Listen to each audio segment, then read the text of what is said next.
So guys, Luke, Ainsley, and we are Scream Queenie. So on today's episode we had another request, and so our good friend James from National State Paranormal also does all of our editing for the shows, all the cool stuff that you see that makes us look way cool, or at least maybe way cooler than I really am. James does all that stuff. It's really so we appreciate him. So when he said, hey, can you guys do something, I'm like, heck yes, we can do something. So he wanted us to do an episode of Into the Dark, the anthology series that we previously did. Flesh and Blood? Is that what it was? The Thanksgiving episode with Dermot Mulroney. So this one actually happens to be based around Valentine's Day, and it's called Down. It was directed by Daniel Stamm, and it was from a script written by Kubena. And it stars Natalie Martinez and Matt Loria. There are a couple of more people in there, but they're the main ones that are on screen for the majority of the time. Two people who seemingly work in an office building get trapped in an elevator. Meet cute happens. They end up having sex. After said sex, the guy's like, I could fall. So they do all of this stuff. There's like a bottle of wine. Like he's got all this stuff with him, right? And he. So they have these very deep conversations for a little while, right? I mean, it's like where they're asking each other. Well, they have very flirty conversation. There's also like, the way that it leads into their intimate encounter is that they talk about like the the craziest place or something that they've ever had sex. Yeah. And so anyways, winds up, they hook up, right? And the guy catches feelings, it seems like. He looks at her kind of as they're wrapping up the rendezvous, and he's like, I could fall in love with you, and proceed. And from there, she tells him that her plan for Valentine's Day was to fly to New York to see her ex-fiance and get back together, and she was still planning on doing that.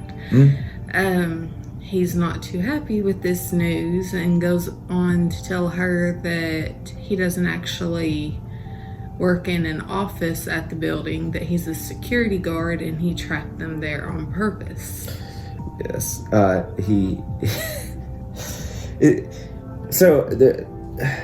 These programs that we've seen 3 of these now, like these films that are part of this anthology, they are a slow burn. Like it was like you at the beginning of it, up to this point of the movie, we're trying to figure out who's the crazy one, right? Because we get a little bit of backstory on her at the beginning of it, that she's thinking about sending an ex or something. It turns out being an ex-fiance. She wants to get together with him or something. So it almost seems like maybe she could be the stalker, but it turns out that he is, because through revealing that he's the security guard, he reveals things such as, he watches her every day. He's seen her multiple times. He knows her ex-fiance's name. He knows her full name. Yeah, that she's not said at this time, and of course she's not very happy about this news when she finds out that he is trapped in there. She reacts quite stupidly, and aggressive towards him in a locked-in space. Well, he's got a key, right? So he's like, okay, well, if you want out, and then I'll let you out. Yeah, and she says, she proceeds to tell him that she's calling the cops. He's gonna go to jail, which is totally that's totally valid things for you to do when you get out. Like, yes. you don't say that. You play into whatever you got to play in. I mean, she's already hooked up with the guy, right? And he's going to let her out. Yes, she stupidly goes on a rampage, and then he's when she says he's gonna go to jail, he goes, well, I can't go back to jail. He says, I would rather kill you than go back to jail. Yes. And turns the key back to lock the elevator. She winds up inadvertently kicking the key and breaking it off in the lock, so they don't have any way to turn it. After that, they're stuck in between floors, so it's not like they could pry it open or something like that. So they're both, at this point, kind of screwed. She's now stuck down there with somebody that's obviously obsessed with her. So from there, he throws himself a little fit. As psychos are prone to do. Yes. His sex story was actually true, and they were in a car driving, and he ended up wrecking the car and killing the girl and getting 6 months in prison. He was under the influence too. Like that Yeah. was another thing. He said he'd had like some beers and stuff. So, But he said since he was who he was, he only got 6 months in prison. Mm-hmm. But when he got out, he said that he couldn't pay to get a job because he was an ex-con. So he kind of sucked it up and became a security guard. he ran out of his savings too. Was another thing that he said. Like he had money, but he blew through his savings really fast during that time when he couldn't get a job. So. And so he becomes a security guard where she works. He sees her and becomes obsessed.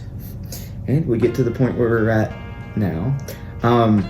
Through some hijinks, she once again stupidly they figure out that there's no screws in the top of the elevator, right? And so she talks him into letting her go up. He says that she won't call the cops, she'll let him out. Finally convinces him to let her do that. And when she gets up there, once again, this lady is overran by emotions. Like, it's just like she Yes. What does she do? She flips him off. Yes. Which he gets pissed. He would have just sit there and waited. He would have waited because, and so she flips him off. He gets mad, finds garments to tie together that were To hoist himself Yes, that up. were in presents that she had gotten for her ex-fiance that she was going to see. And he's able to hoist himself up. They get to the top of this ladder where they're both about to be able to, and then they graciously He grabs a hold of her and they fall like 3 stories. So I have no idea how either one of them survived. or were mobile. You know, I mean, like, They crash through the ceiling of the elevator. he winds up getting out of the elevator, knocks her out, right? Kills the guy's girlfriend that was waiting for him outside the elevator. He's able to, like, get cleaned up, do all of this stuff. Carry people around. Yeah. And He sticks her in the trunk of his car. yeah. And it all ends in him getting his comeuppance, let's say. in a final moment where she's not stupid, finally. I think she's gonna be stupid again, but finally you can root for her.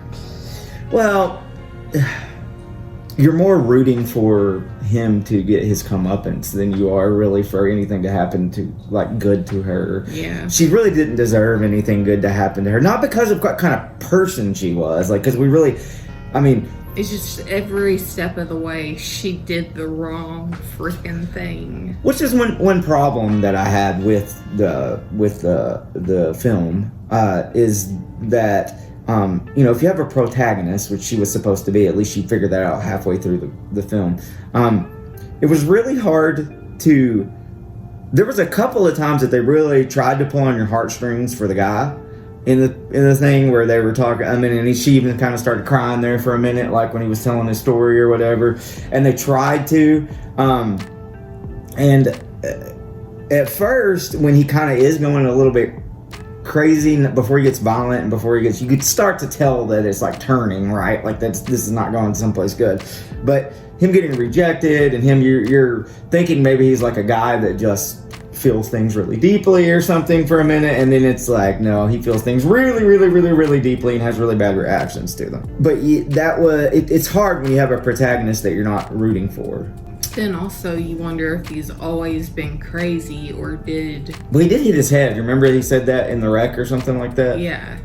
So maybe he's got TBI or something? I don't know. It was just one of those kind of, not mindless, but that you can just sit back and kind of enjoy. You don't have to, like, dig deep to really interpret. what's happening. You can just sit back and watch it unfold and be entertained. Well, I mean, as an anthology series, for the 3 that we've seen, these have been great, I think. Yeah. Not one has disappointed at this point. It was funny. I mean, there were parts. I mean, there were parts where I felt bad about laughing about stuff, but I was over there laughing. And I was kind of looking over at you and trying to see if you were at least smiling a little bit or something. And then I felt like I was a little bit not, because you were kind of just stone-faced, which is kind of your thing anyway. So, I mean, it was funny. There were some cringy parts, which was good.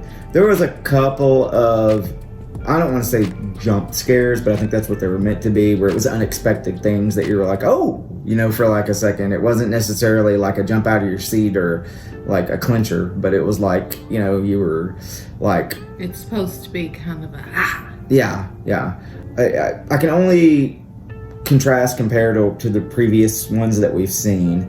And they always have a small cast in these. Obviously, it's not on a major budget, probably because they're doing multiple films. They're doing like one every month. Right. So I think it's all produced by Hulu. Yeah. So I mean, they probably do have a decent budget for it. I mean, as most things would that are on streaming platforms. It's almost like, I mean, they're movies, but they almost have like a television feel, budget-wise. Like a Twilight Zone type. Kinda. Yeah. Oh, and by the way, can we acknowledge this? What? Yes, of course, it's taped, but it's Pennywise under there because DJ makes him censor his shirt. She does not let me wear anything with Pennywise on it. I'm gonna give this thing a solid 3.5 screens. I really liked it. These things are feature length, but short enough to where I don't feel like they drag on ever.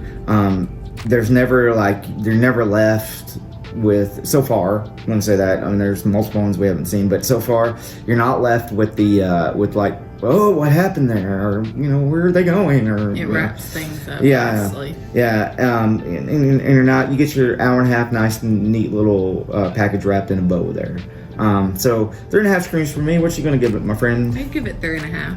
All right. So this one has been for our good friend Mr. James Robertson with Natural State Paranormal. We appreciate him helping us out with all of our editing and all the cool stuff that you guys see, graphics and all that good stuff, and our music and all that stuff. So we dedicate this episode to Mr. James Robertson. Not that, I mean, he's still with us, but anyways, not in the memory of him. But we dedicate it to him, right? I mean, yes. This one's for you, James. We always encourage you guys, if you will, to first off, before we say ours, go check out James's stuff, Natural State Paranormal. He's got a YouTube channel, Metal Supreme. I believe they got a Twitch channel where they play games at sometimes. He's doing on his Metal Supreme, he's doing like reaction videos to songs or something like that right now. So just started doing that recently. So go check my boy out and show him some love. This show is Scream Queenie, so we would love for you guys to like us, share us, comment, send us requests, send us gifts, send us money, send us food. We love food, as long as it's not going to spoil. But you can send us like a cookie basket or something like that. That would be awesome. Send us bats. I don't know. Like not baseball bats, but like real bats, and then we could have like a bat. So we can get rabies. No, it would be like you can get them like not have rabies. Like, but wouldn't it be cool if we were doing the show and we had a little bat, like I had a little bat on my shoulder right here? He'd have to hang like upside down between us. See, that would be really cool. Where would it? Like where would it hang at though? Like, I don't know. We would set up a little thing for him. Like we would have like those hats that some people like. We'd have beer can hats on and have like beer can with empty beer cans or like empty cans. A little bat with like a pole in between them. Yeah. And then he would just hang on it. Okay, all right. That's a great idea. Maybe that's what the people are wanting. I hear them demanding it right now. Yes. Send us a bat. What are you gonna name him? I don't know. All right. Well, I'll let you name them if we get one. Okay. All right. Deal? Deal. All right. All right. So I'm Luke. I'm Ainsley. And we have been Scream Queenie. Catch you guys next time. Bye. Bye.